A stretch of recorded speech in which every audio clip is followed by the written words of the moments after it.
Meanwhile, the COMELEC has deposited the source codes for the 2025 national and local elections to the Bangko Sentral ng Pilipinas.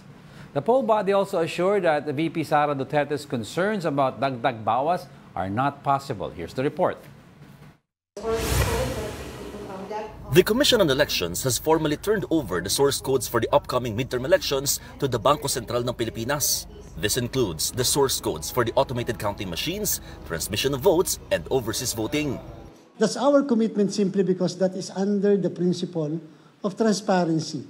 Yan yung pinapatupad natin. Magmula sa simula hanggang katapusan, dapat laging nasa saksihan ng sambayanan. Since the start of automated elections in the country, only BSP has been securing the source codes generated for the elections. We are the guardian of our currency, the guardian of our reserves, banking, payment system. So we consider this as a special assignment every 3 years. So we get to serve to help COMELEC guard the elections and ultimately our democracy. Only top officials from COMELEC and BSP are allowed to access the vault location. Meanwhile, the poll body has completed 60% of the ballot verification process. However, up to 4 million ballots are considered bad or rejected ballots.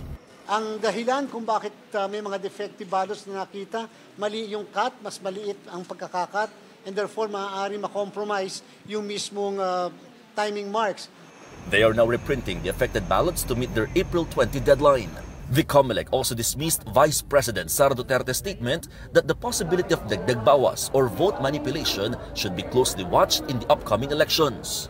Simula pa noong 2010, wala pong napatunayan kahit isang presinto na nagkaroon ng dagdag bawas. Napakadami pong paraan to verify, to counter-check yung lahat ng result sa bawat presinto. So yung pong agam-agam ng ilan patungkol sa maaari magkaroon ng dagdag bawas, again, wala pong basihan po iyon with all due respect. For News 5, Mon Gualvez, we are One News.